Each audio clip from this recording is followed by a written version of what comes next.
Atlantis.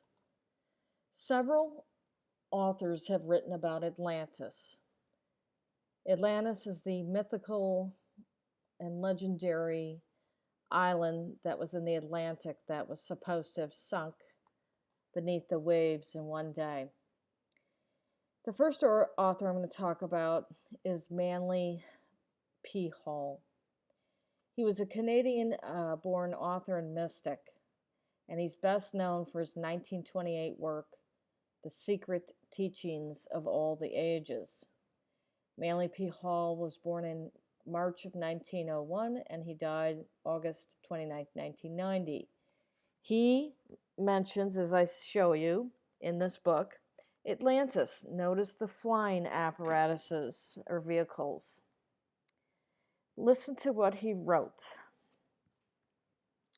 In the Critias, Plato describes in detail the divine foundation of the Atlantean Empire, originally known as Poseidonus. The Golden Age, preserved in myth and legend, when the gods walked with men, depicts the zenith of Atlantean civilization. The demigods of the ancient world were the Atlanteans, to whom every civilized nation owes an incalculable debt of gratitude. In the British Museum, there is a remarkable document known as the Troano manuscript, which was written over 3,500 years ago by the Mayas of Yucatan, containing an authentic account of the cataclysm which sank the continent of Atlantis. The priceless document contains the following statement according to the translation by Li Plongeon. In the year 6 Khan, on the 11th Mulak in the month Zak, there occurred terrible earthquakes which continued without interruption until the 13th Chuan. The country of the hills of mud, the land of Mu, was sacrificed. Being twice upheavaled, it suddenly disappeared during one night, the basin being continually shaken by volcanic forces. Being confined, these caused the land to sink and to rise several times and in various places. At last, the surface gave way, and 10 countries were torn asunder and scattered. Unable to stand the force of the convulsions, they sank with their 64 million inhabitants. Before the Atlantean continent was submerged, the initiates of the Atlantean mysteries, carrying with them the secret doctrines entrusted in their keeping, immigrated into Egypt and other parts of the world where they would be safe from the impending catastrophe. Thus, their sacred teaching, which its priceless value to subsequent ages was preserved. They established centers of learning and promulgated the code, clothed in the language of symbolism, to such as they deemed worthy to receive it. So here he's saying that the island of Mu went, and it came up and down a couple times, and then 10 other islands or land masses or countries, I guess, went all at once. And 64 million people just went down. And then Atlantis went down. And I can't really tell if Atlantis was the last to go down or part of those countries, the 10 countries. But it appears that this was all around the same time. So even though Lemuria or Mu went first, it didn't seem very further in time from Atlantis going. In fact, it seemed to all be around the same time. So let's look at the next source. Okay, the next source we're going to take a look at for Atlantis is from Diodorus Siculus, and I work with his work quite a bit. And this is the writer whose works are in that Loeb Library out of Harvard. Now, Diodorus Siculus was a Greek historian. He's also known as Diodorus of Sicily, and he wrote the Library of History. Generally, it's thought between 60 and 30 BC. And most of it survives. Some of it's, the later part of it's gone, but may survive in other writings. And here is what he wrote. And I believe this is about Atlantis.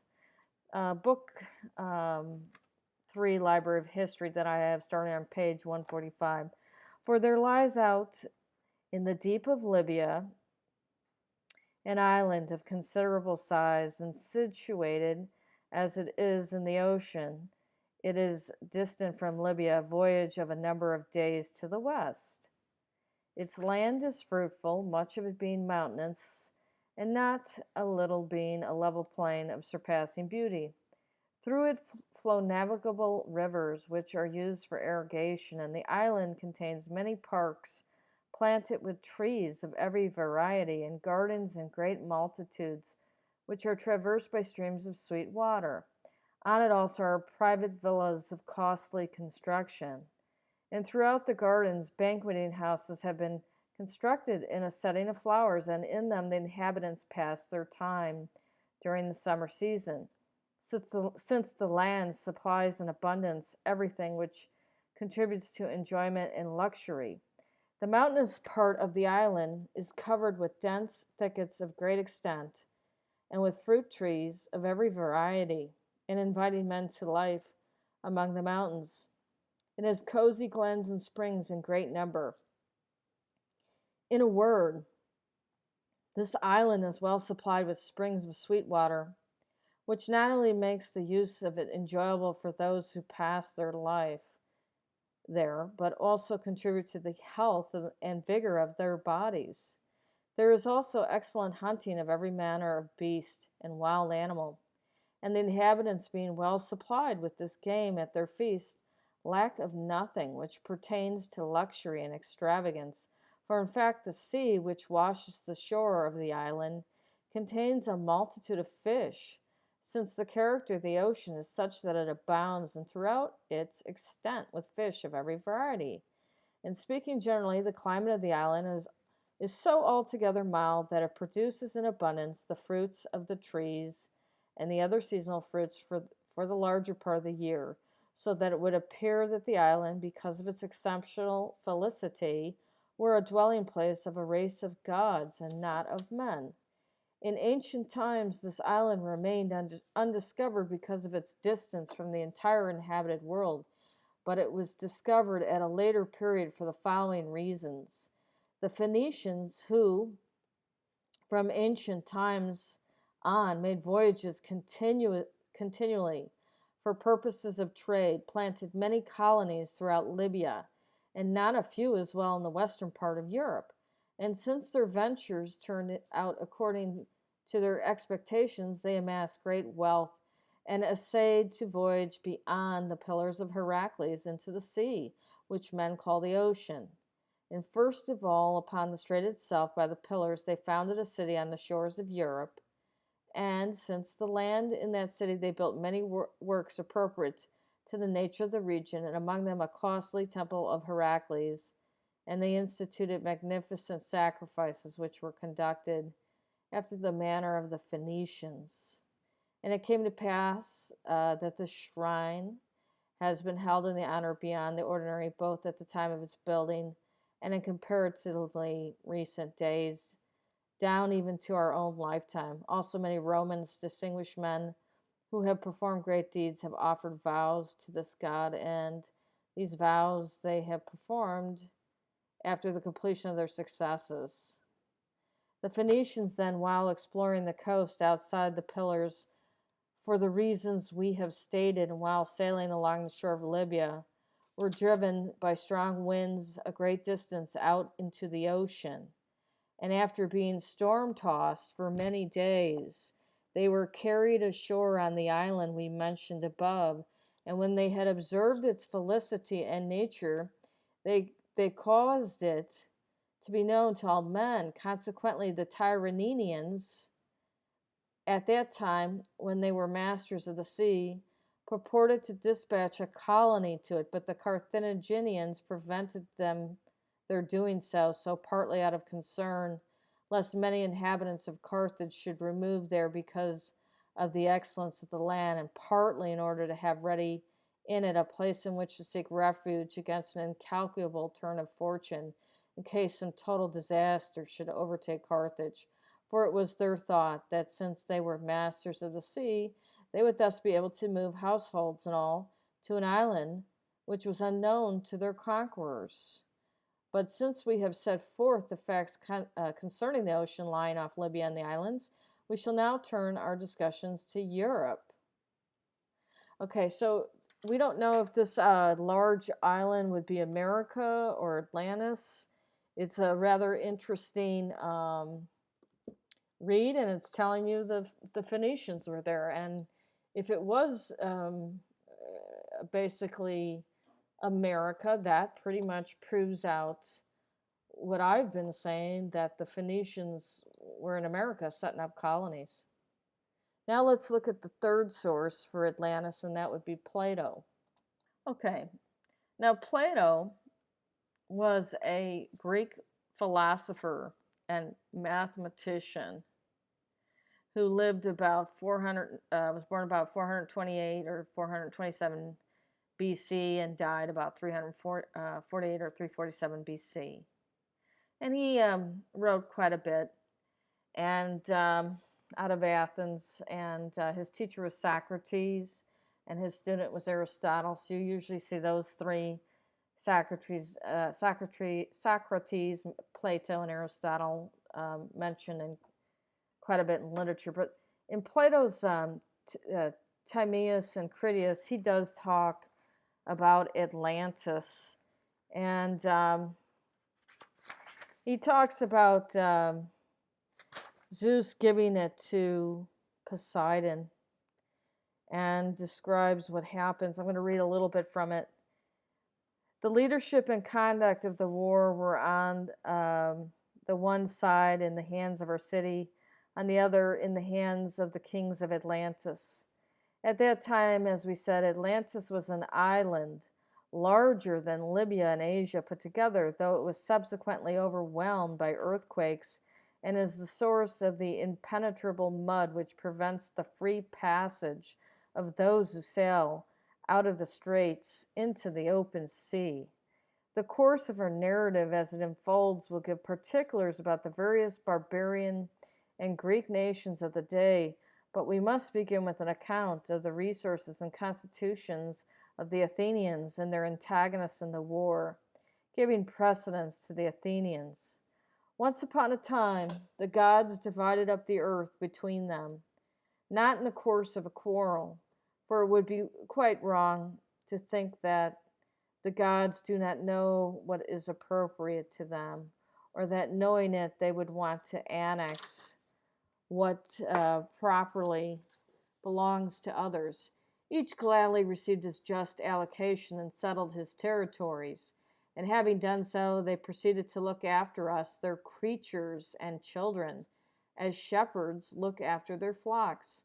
They did not use physical means of control like shepherds who direct the flock with blows, but brought their influence to bear on the creature's most sensitive part, using persuasion as a steersman uses the helm to direct the mind as they saw fit, and so guide the whole mortal creature.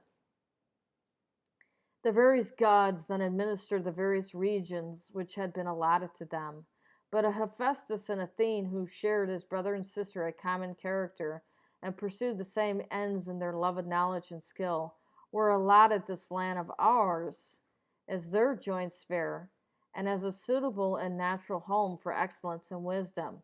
They produced a nation race of good men and gave them suitable political arrangements. Their names have been preserved, for what they did has been forgotten because of the destruction of their successors and the long lapse of time.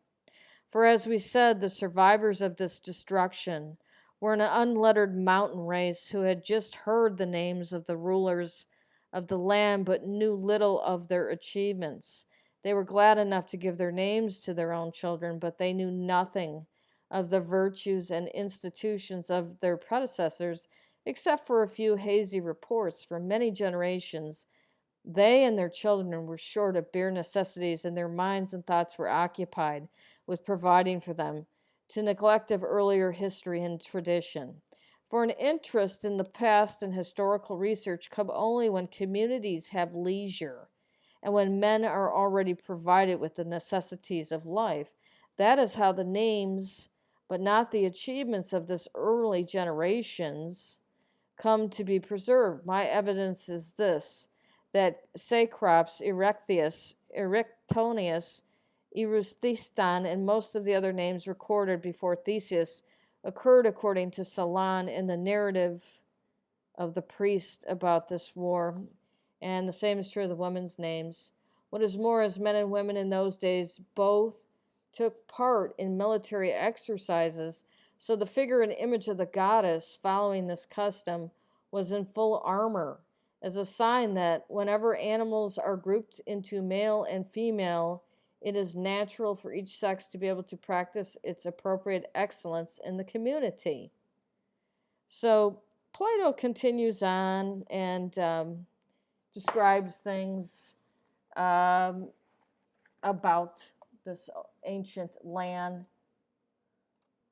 Yeah, I mean, it basically states that Poseidon's share was the island of Atlantis, and he settled the children born to him by a mortal woman in a particular district of it. At the center of the island near the sea was a plain, said to be the most beautiful and fertile of all plains, and near the middle of this plain, about 50 stades inland, a hill of no great size. Here there lived one of the original earth-born inhabitants, called Evenor, with his wife Lucepe. They had an only child, a daughter called Cleito. She was just of marriageable age when her father and mother died, and Poseidon was attracted by her and had intercourse with her and fortified the hill where she lived by enclosing it with concentric rings of sea and land. There were 2 rings of land and 3 of sea. The cartwheels with the island at the center and equidistant from each other, making the place inaccessible to man, for there were still no ships or sailing in those days.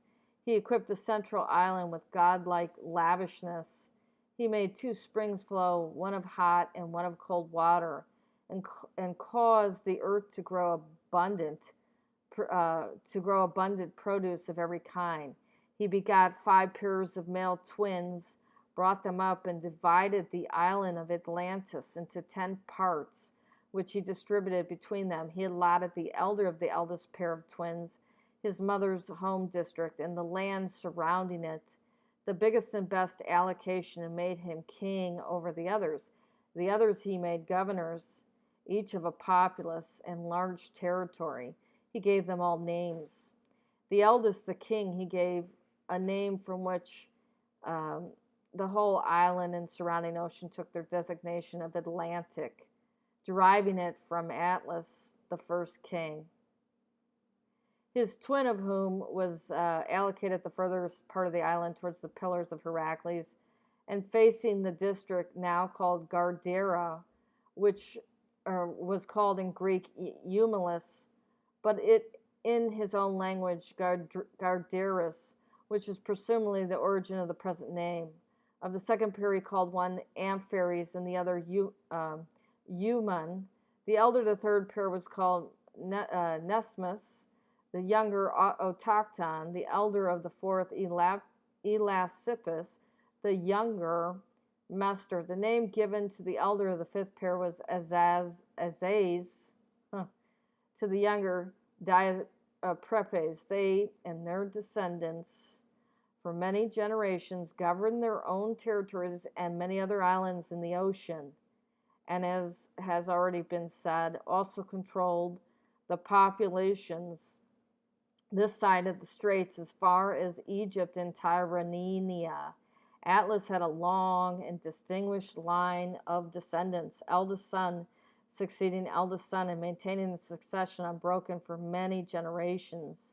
Their wealth was greater than that possessed by any previous dynasty of kings or likely to be accumulated by any later. And both in the city and countryside, they were provided with everything they could require. Because of the extent of their power, they received many imports, but for most of their needs, the island itself provided. It had mineral resources from which were mined both solid materials and metals, including one metal which survives today only in name, but was then mined in quantities in a number of localities in the island, or aurichalk. In those days, the most valuable metal except gold. There was a plentiful supply of timber for structural purposes and every kind of animal, domesticated and wild, among them numerous elephants. For there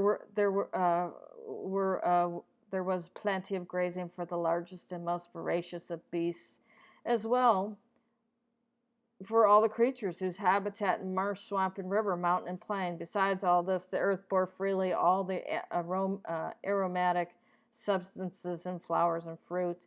There were cultivated crops, cereals, which provide our staple diet, and pulse, to use the generic name, which we need in addition to feed us. There were the fruits of trees, hard to store, but providing the drink and food and oil, which gives us pleasure and relaxation, and which we serve after supper as a welcome refreshment to the weary when the appetite is satisfied. All these were produced by the sacred island, then still beneath the sun, in wonderful quality and profusion. Okay, so very interesting. This island was in the Atlantic Ocean.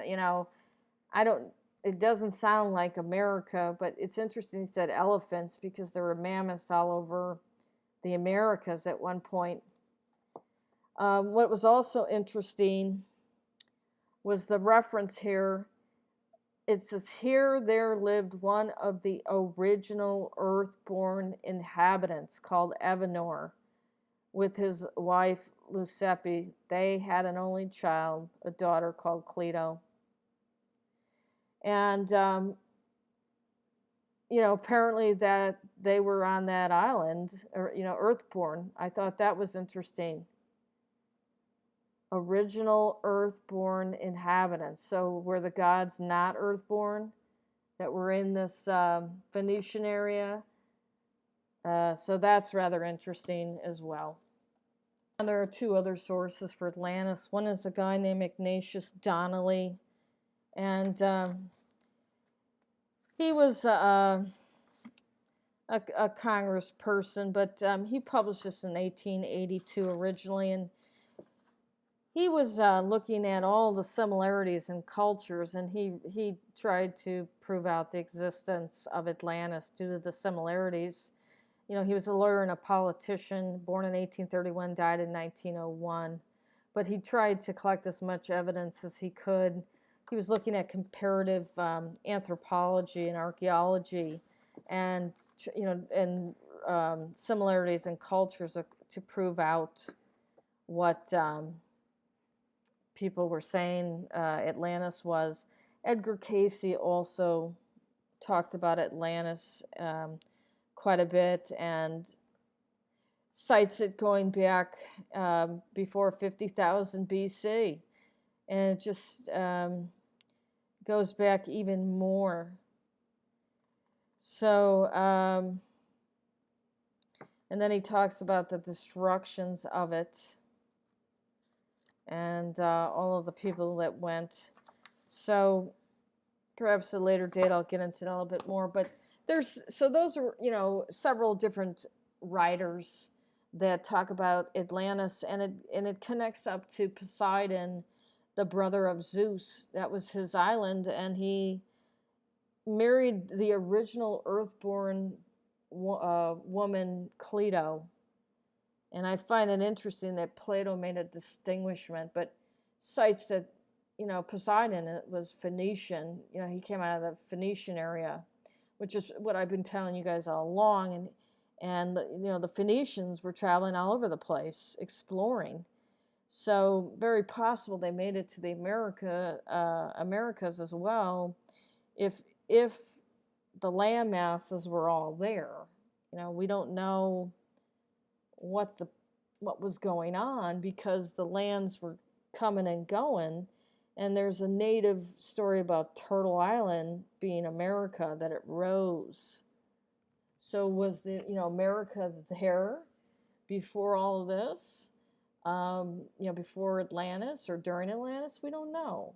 And then there was Lemuria, Mu. I mentioned that Manly P. Hall said that went first at about the same time Atlantis went. So what went on this planet is alluded to in these writers' works, and the land masses may have been very different than what they are now, though it appears the European, African area was similar. Although I did cite some Diodorus Siculus work that says Egypt was originally underwater, and then it wasn't, and they went there after all of the flooding and sinking of the islands. But very interesting, and definitely it is covered up. Okay, that's my presentation on Atlantis. Thank you.